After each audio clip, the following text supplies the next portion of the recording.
Halo anak-anak hebat, bertemu lagi dengan Bu Lucy.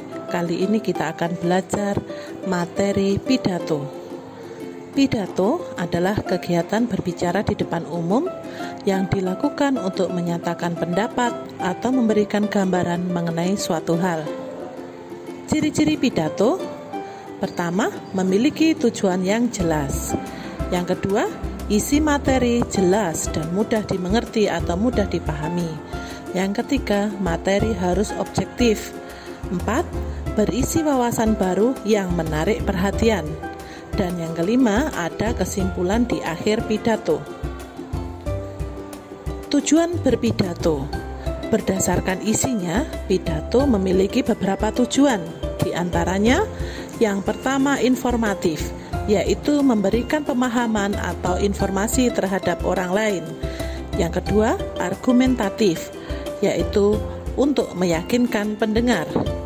Yang ketiga, rekreatif. Pidato bertujuan membuat orang lain senang dengan teks pidato yang disampaikan karena bersifat menghibur. Dan yang keempat, persuasif. Pidato bertujuan untuk memberikan pengaruh pada orang lain agar bersedia untuk mengikuti kemauan yang diinginkan oleh orator atau orang yang berpidato. Pidato memiliki berbagai ragam atau jenis berdasarkan tujuan, cara penyajian, maupun berdasarkan kegiatan atau acaranya. Yang pertama, jenis pidato berdasarkan tujuan, yaitu 1. Informatif atau ekspositori. Pidato ini bertujuan membantu audiens memperoleh informasi baru. 2. Persuasive speech. Pidato ini bertujuan membuat audiens atau pendengar menerima sudut pandang atau meniru perilaku yang dimaksudkan penyaji. Yang ketiga, entertainment speech. Pidato ini bertujuan untuk memberi hiburan untuk audiens. Sedangkan berdasar pada cara penyajiannya, pidato dibagi menjadi beberapa jenis. Pertama, impromptu speech, yaitu penyajian pesan singkat tanpa persiapan terlebih dahulu.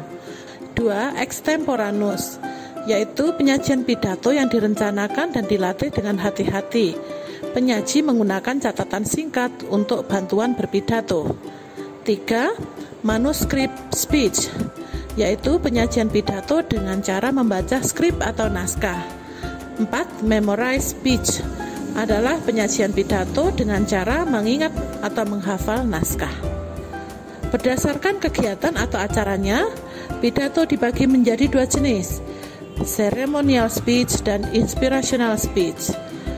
Ceremonial speech yaitu pidato yang disampaikan dalam acara resmi, sedangkan inspirational speech yaitu pidato yang disampaikan untuk membangkitkan semangat, motivasi, atau emosi audiens.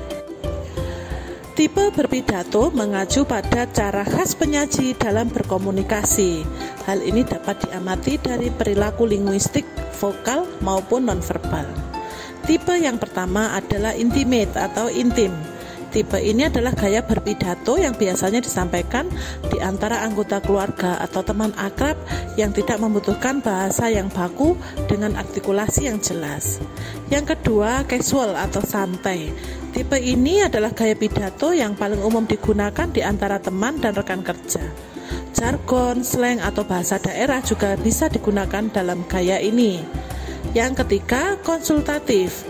Tipe ini adalah gaya berpidato dua arah yang biasanya digunakan untuk hubungan bisnis dan profesional. Keempat, formal. Tipe ini digunakan dalam suasana formal yang bersifat satu arah. Yang kelima, frozen atau beku. Tipe ini adalah gaya pidato yang paling formal yang biasanya digunakan dalam konteks formal seperti pidato untuk upacara kenegaraan, proses pengadilan, dan ritual keagamaan. Nah anak-anak, demikian penjelasan umum tentang teks pidato. Pada video berikutnya kalian akan belajar tentang pidato persuasif. Silahkan disimak dengan baik-baik. Selamat belajar.